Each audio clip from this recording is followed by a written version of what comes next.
ದೆಹಲಿಯ ಕೆಂಪುಕೋಟೆ ಬಳಿಯಲ್ಲಿ ಕಾರ್ ಸ್ಫೋಟ ಪ್ರಕರಣವನ್ನ ಉಗ್ರರ ಕೃತ್ಯ ಅಂತ ಕೇಂದ್ರ ಸರ್ಕಾರ ನಿರ್ಣಯಿಸಿದೆ. ನಿನ್ನೆ ಸಂಜೆ ನಡೆದ ಪ್ರಧಾನಿ ನೇತೃತ್ವದ ಸಂಪುಟ ಸಭೆಯಲ್ಲಿ ದೆಹಲಿ ಸ್ಫೋಟವನ್ನ ಜಾಗತಿಕ ಉಗ್ರ ಕೃತ್ಯ ಅಂತ ಮಹತ್ವದ ತೀರ್ಮಾನವನ್ನ ಕೈಗೊಳ್ಳಲಾಗಿದೆ. ಅಲ್ಲದೆ ವಿಶ್ವಮಟ್ಟದಲ್ಲಿ ದುಷ್ಟರನ್ನ ಮಟ್ಟ ಹಾಕಲು ಕೂಡ ಕೇಂದ್ರ ತೀರ್ಮಾನಿಸಿದೆ. ಭಯೋತ್ಪಾದನೆಯ ಬಗ್ಗೆ ಶೂನ್ಯ ಸಹಿಷ್ಣುತೆಯ ನೀತಿಗೆ ಭಾರತದ ಅಚಲ ಬದ್ಧತೆಯನ್ನ ಸಂಪುಟ ಪುನರುಚ್ಚರಿಸುತ್ತೆ ಅಂತ ನಿರ್ಣಯದಲ್ಲಿ ಹೇಳಲಾಗಿದೆ. ಇನ್ನು ಸಿಎಂ ತವರು ಜಿಲ್ಲೆ ಮೈಸೂರಲ್ಲಿ ವ್ಯಾಘ್ರ ಹುಲಿ ಅಟ್ಟಹಾಸ ಮುಂದುವರೆದಿದೆ. ಹಿನ್ನೆಲೆಯಲ್ಲಿ ಇವತ್ತು ಅರಣ್ಯ ಇಲಾಖೆ ಹಿರಿಯ ಅಧಿಕಾರಿಗಳ ಉನ್ನತ ಮಟ್ಟದ ಸಭೆಯನ್ನ ಕರೆಯಲಾಗಿದೆ.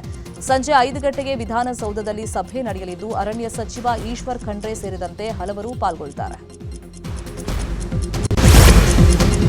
ಕೊಪ್ಪಳದ ಕಾರಟಗಿಯಲ್ಲಿ ರೈತರು ಅನಿರ್ದಿಷ್ಟಾವಧಿ ಹೋರಾಟವನ್ನು ನಡೆಸಿದ್ದಾರೆ. ತುಂಗಭದ್ರಾ ಜಲಾಶಯದಿಂದ ಬೇಸಿಗೆ ಬೆಳೆಗೆ ನೀರು ಬಿಡಬೇಕು ಅಂತೇಳಿ ಆಗ್ರಹ ಮಾಡಿದ್ದಾರೆ. ಹೀಗಾಗಿ ಅಹೋರಾತ್ರಿ ಧರಣಿ ನಡೆಸಿ ಸತ್ಯಾಗ್ರಹವನ್ನು ಆರಂಭಿಸಿದ್ದಾರೆ. ಗೇಟ್ ಅಳವಡಿಕೆ ನೆಪದಲ್ಲಿ ಬೇಸಿಗೆ ಬೆಳೆಗೆ ನೀರನ್ನು ಬಿಡ್ತಾ ಇಲ್ಲ, ಇದರಿಂದ ಲಕ್ಷಾಂತರ ರೈತರಿಗೆ ನಷ್ಟವಾಗ್ತಾ ಇದೆ ಅಂತೇಳಿ ರೈತರು ಆರೋಪವನ್ನ ಮಾಡಿದ್ದಾರೆ.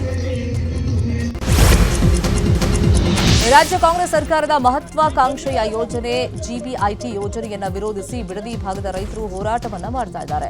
ಈಗಾಗಲೇ ಕೇಂದ್ರ ಸಚಿವ ಕುಮಾರಸ್ವಾಮಿ ಅವರನ್ನ ಭೇಟಿಯಾದ ರೈತರು ಬೆಂಬಲವನ್ನ ಕೋರಿದ್ದಾರೆ. ಇದೇ ವಿಚಾರವಾಗಿ ಮಾಗಡಿ ಮಾಜಿ ಶಾಸಕ ಎ ಮಂಜು ಬಿಡದಿಯ ಬೈರಮಂಗಲದಲ್ಲಿ ಸುದ್ದಿಗೋಷ್ಠಿ ನಡೆಸಿ ಮುಂದಿನ ಹೋರಾಟದ ಬಗ್ಗೆ ತಿಳಿಸಲಿದ್ದಾರೆ.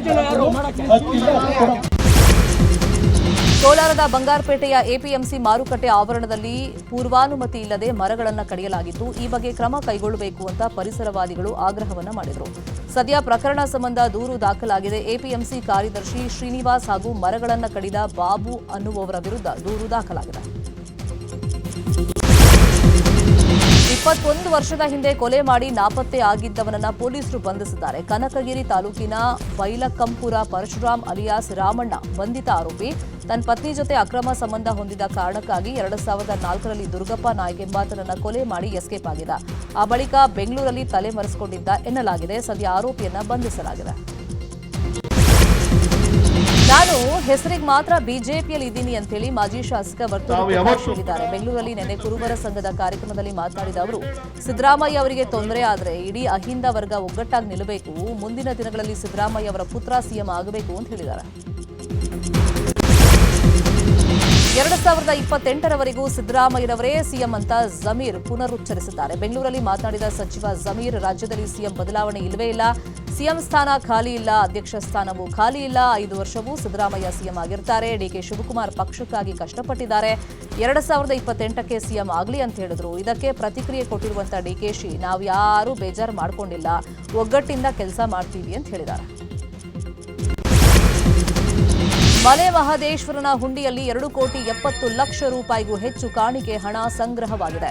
ಕಳೆದ 27 ದಿನಗಳ ಅವಧಿಯಲ್ಲಿ ಸಂಗ್ರಹವಾಗಿರುವಂತಹ ಕಾಣಿಕೆ ಹಣದ ಎಣಿಕೆ ನಡೆದಿದೆ. ನಗದು ಜೊತೆಗೆ 43 ಗ್ರಾಂ ಚಿನ್ನ ಹಾಗೂ 1 ಕೆಜಿ 600 ಗ್ರಾಂ ಬೆಳ್ಳಿಯನ್ನ ಮಲೆ ಮಹದೇಶ್ವರನಿಗೆ ಭಕ್ತರು ಸಮರ್ಪಿಸಿದ್ದಾರೆ. 2,000 ರೂಪಾಯಿ ಮುಖಬೆಲೆಯ 10 ನೋಟ್ಗಳು ಕೂಡ ಹುಂಡಿಯಲ್ಲಿ ಕಂಡುಬಂದಿವೆ.